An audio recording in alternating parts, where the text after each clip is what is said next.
Hi, fellow astrophotographers and image processors. It's my pleasure to make this video describing the Generalized Hyperbolic Stretch script, version 2 by Mike Cranfield. What Mike has done here is create a very nice environment with which to perform image stretching. The benefits of using the GHS are many. I've listed just but a few here, so I encourage you to give it a try. In fact, that's the intent of my video, is to help you along this process. This video will describe some of the base GHS controls and options and new features that Mike has put in here. I will stretch a very simple image in this video, and I hope to follow it up with 2 additional videos with some of the more advanced features of the script. Now, it's not the easiest script to use to stretch. There are simpler ways of stretching, but this is the one that has the greatest control, I think, and will produce the finest images if you care to invest the time. So without much further ado, let me fire up Pixinsight and let me show you how I use it, at least. Okay, here we are in Pixinsight. What I've done here is loaded in an image that I've essentially performed all the things I want to do on it in its linear form. So I've done a little bit of deconvolution in this one, I've done a bit of noise reduction in this one, removed my gradients, all that sort of thing. So this is the image that we'll be working on. But just before we get started, I just want to show you how to load in Mike's script visually here. It's very simple now. If you see under the Resources tab at the top here, you just click on this and move to Updates, Manage Repositories, and what you'll find is a list of websites where your scripts are found. By selecting Add, you can add one in here. To get this script in particular, add the following www.ghsastro.co.uk/updates. Now, including that and saying OK, I've already loaded it up, but you'll be told that it's found some updates, and you might have to exit Pixinsight and re-enter it to get the script activated. Then to fire up the script, you should be able to find it under Script, Utilities, and there it is, Generalized Hyperbolic Stretch. So let's fire that up. Now this is version 2. It looks at first very similar to version 1, but one of the fantastic things Mike's done here is now included a preview screen in with the overall image. There's the same histogram / function that you may have seen in version 1 if you've used version 1. If not, I will describe it briefly here, and then you can actually see as you stretch what your image will look like. So before I load in this image, I will just quickly show you down here under the transformation at the bottom of this. So there's really a controls area, histogram area, and the preview area. So there are several controls, and you can see with a red line what the stretch you're going to apply is. And this first control that I'm moving back and forth is simply the stretch factor, or the amount of stretch. And this is the similar thing as you'll see in many of the other stretch controls. And what you see is the curve that you might recognize from the curves transformation, except you hand draw it in here.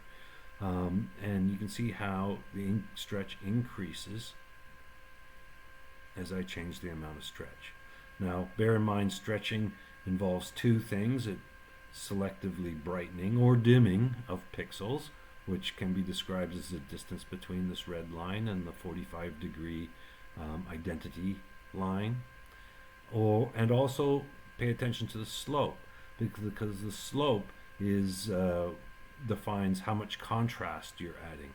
So by changing the shape of this curve, you change the brightness of which pixels you're adding, and by changing the slope, you are changing where you're adding taking away contrast. The second factor we see here is, I'll refer to it as B. The first one I'm going to call D. The second one is it's really, in mathematical terms, it's the hyperbolic exponent, but for our purposes, it changes the shape and where the contrast is added the most and where it's added the least by varying this parameter. So by varying both stretch factor and B, we can essentially have a lot of control over our image. The third factor I want to show here is SP.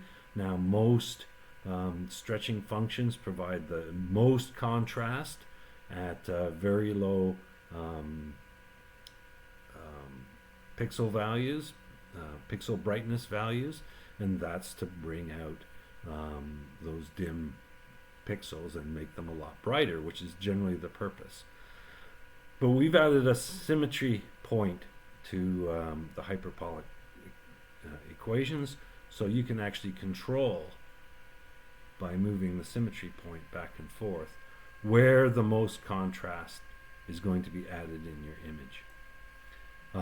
There's also two controls at the bottom, LP and HP, and these are used to control, used to protect the highlights and the lowlights or the shadows in your image. So let me just reset where all these back. The curve will go back to the identity function, and let's load in our image here. So what I have here is RGB decon 1. First question it asked me is, do I want to, it knows that a screen transfer function has been applied. Do I want to remove this? Yes, I don't want to apply a stretch over and above that. Now you can see what a linear image particularly looks like. It's very dark, and now that I've loaded it in, you can see that its histogram is on the far left-hand side of my histogram curve. Almost all of my pixels are very light. One of the features of the new script is I can toggle back and forth, and what this shows me, if I toggle this icon here on, it shows me a logarithmic version of my histogram. What this tells me is that indeed I do have some pixels, not very many, because in the linear mode I can't even see them on the graph. But on a logarithmic mode I have pixels out here, and these will tend to represent stars in my image. So the logarithmic option is great for taking a look at what's happening with my stars, because one of the things we don't want to do is, while we're stretching the dim pixels, is we don't want to overstretch stars.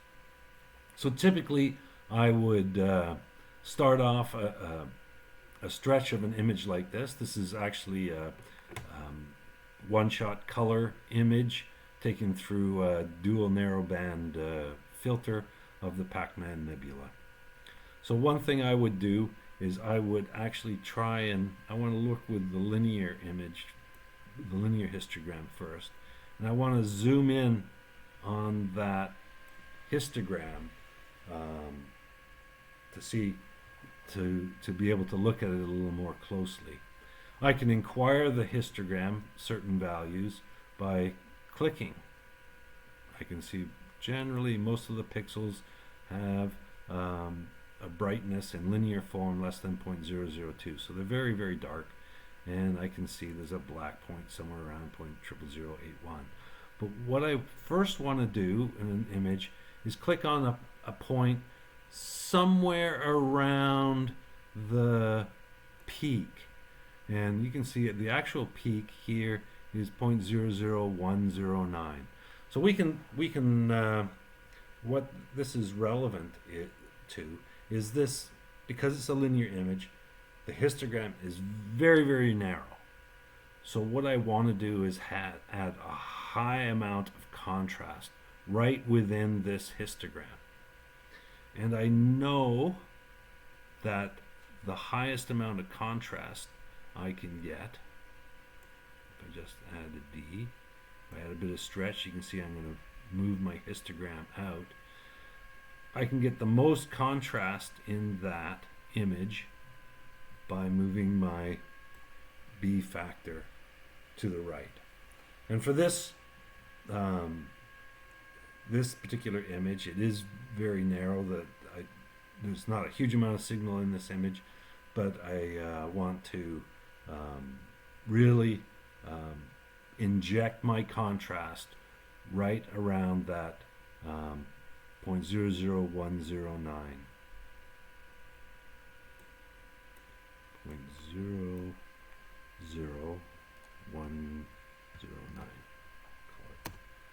Hit enter. And now, so I've got the highest concentration of contrast. I will have to increase my stretch factor. You see there, it's leaving the zoomed in level, so I can take off the zoom there and then increase my level of stretch, and what you'll see is the image start to appear in my preview. Now typically I want to put the peak somewhere about 0.25. Now sometimes it's better to have it brighter, sometimes better to have it a little bit dimmer. Maybe that's a little bit too bright. I might want to play around with my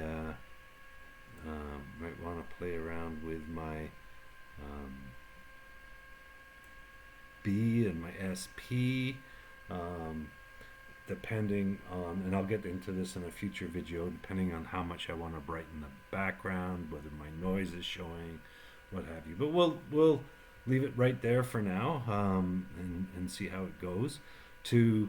So I'm showing a preview what it looks like. If I click on this button, I see what the target looks like. And let's execute this right now.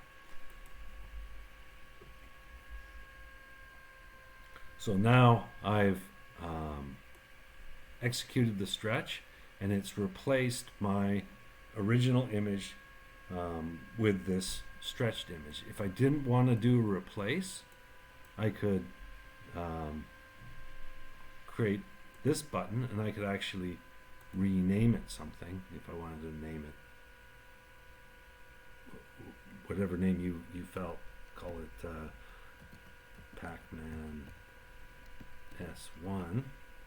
So first I can undo the stretch I did before, and then create a new image, call it Pac-Man S1, redo it, and now it's created a new image with my name on it.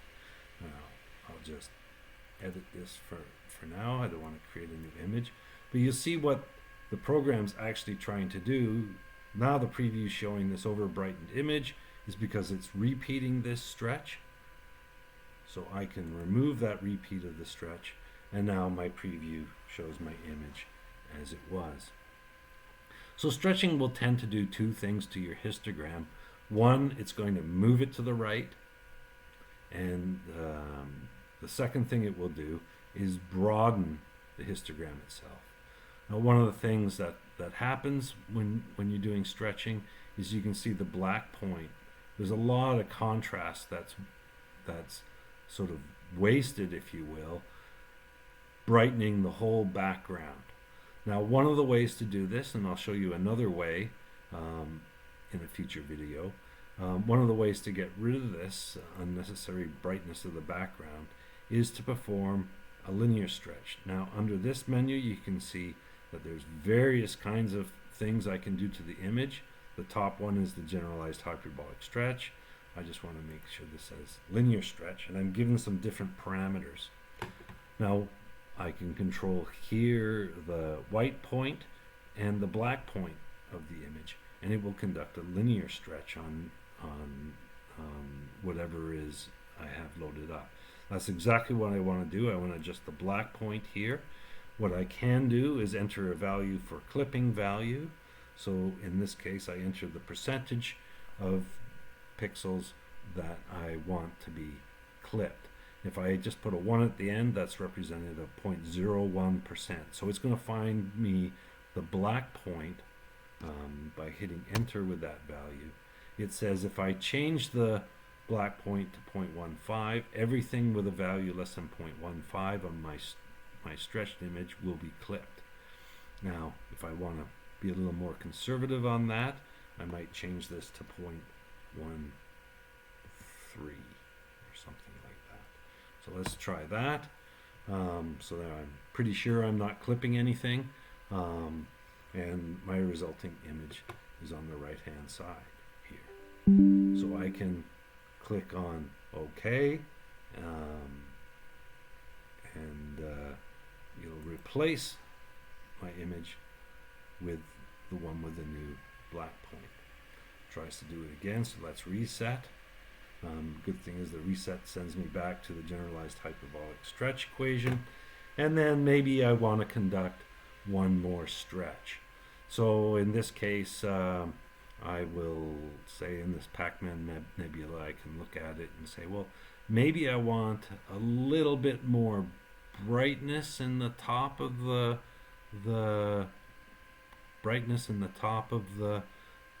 nebulosity. Maybe I want some more contrast to give this a little more depth. So I may actually want to find out, well, what are the pixel values? Where is this point in my histogram? So I can click on this icon here beside the target view, and it will open a window that I can also use for previews. But what I like to use this window for is to just click on some of these brighter parts to find out what value they currently have. And you can see in red is the strongest color. It's like 0.56. The blues and the greens are as low as 0.35, 0.372. So maybe if I want to put in the additional contrast in this brightest part of this nebula, I'd be looking somewhere between 0.45 and 0.6 is where I want to add a lot of contrast. So that's that way you can query things. The other thing I may want to do is keep my eyes on what my stars are doing. Now you'll see in the histogram view, what you want to try and avoid is a very big sort of ramp up on the right hand side of my logarithmic histogram, and that will show me that I'm bloating out my stars. So now it's pretty good still from the first stretch. There is a little bit of ramp up, but it's not only on the brightest stars. I'm not really clipping too much or jamming them up on the right hand side. So I'm pretty okay. But for a second stretch, I may want to make sure I protect those stars a little bit. There is I really like the histogram, the logarithmic histograms where they go up to a peak and then they have sort of almost consistent slope all the way down to the right. And you can see, particularly in the red, there's a little bit of a hump here around 0.5 to 0.6 in here, which suggests that we could add some contrast in here, and that corresponds to where I was finding it.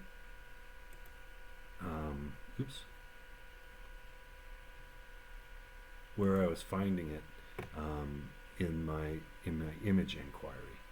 So for a final stretch, without perhaps belabored that point, but I don't want to go to anywhere close to a large B factor that I was using before, so I'll just change it to 0.18. I may even consider a negative B factor for a very gentle stretch. Oop, I'm stretching things that a bit too much here. I probably want to put my SP point somewhere in that 0.5 range, right? Because that's I really want to add contrast into that center of the nebula. But here I'm darkening the background too much, and perhaps I'm being a little hard on the stars here. So maybe I'll back off that D somewhat. But you see on the histogram I am trying to smooth out that bump a little bit. Maybe a slightly higher SP. And now I can use my low point adjustment to make sure I'm not dimming the background too much. So I maybe put it there. And I also want to make sure I'm a little bit protective of my stars, so I can move that down. And you can see I'm generally getting a little bit better. I'm getting more contrast in my in the top end of my nebulosity, and that looks pretty good.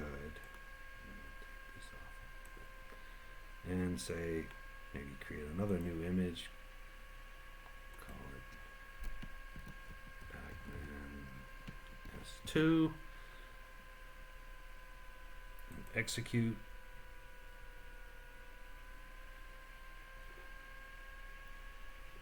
And then I can say, for now at least, I'm done with my stretching. I can now maybe take this and do some wavelet formulas on it. Maybe I want to go back and adjust some things. But when I'm done with the script, I can... Oh, one more thing before I exit the script. I do want to show you these preferences in here. So you can change the color and themes of a bunch of things. You can also change how things behave. There are some options here to fix. So don't forget that little options there exists. There's also various options to use on the stretch itself. The one I most frequently use is the RGBK on color images. So then I will just exit this script, and the way I've got it set up is it always asks me if I want to save a log. And the good thing about this log, it's just a text file that tells me exactly what the parameters I entered into for each of the stretches I did, what the initial state was, what the parameters were, and what I created. So if I want to keep this for the future, maybe I do. Maybe I want to say stretch. Let me see, I've already saved it a couple of times. Whatever. So it saved that for future use, and now I can take a look at what I did. I can also open up, if I open up that original image again,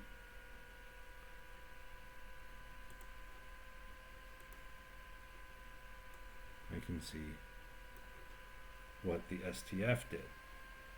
Now there are ways I could brighten this up. I think it's done a better job on the stars. I think it's added more contrast in the nebula. It's a matter of taste. But just to show you what control you will have. So that's the end of this video. I'm going to go into a bit more detail on actual stretching in the next one with an image that's a little bit more difficult to use. Hope you've enjoyed this, and will then follow me on my next video. Thank you. So just before I go, I just want to make sure I thank Mike for creating such a wonderful script. I know comments are welcome for possible improvements, and also let us know if you like it. And in addition, I'd like any comments back on this or any other video I make. Just what can I do better, other than say and ah too much. Please provide me some feedback. I'd appreciate it. Thanks.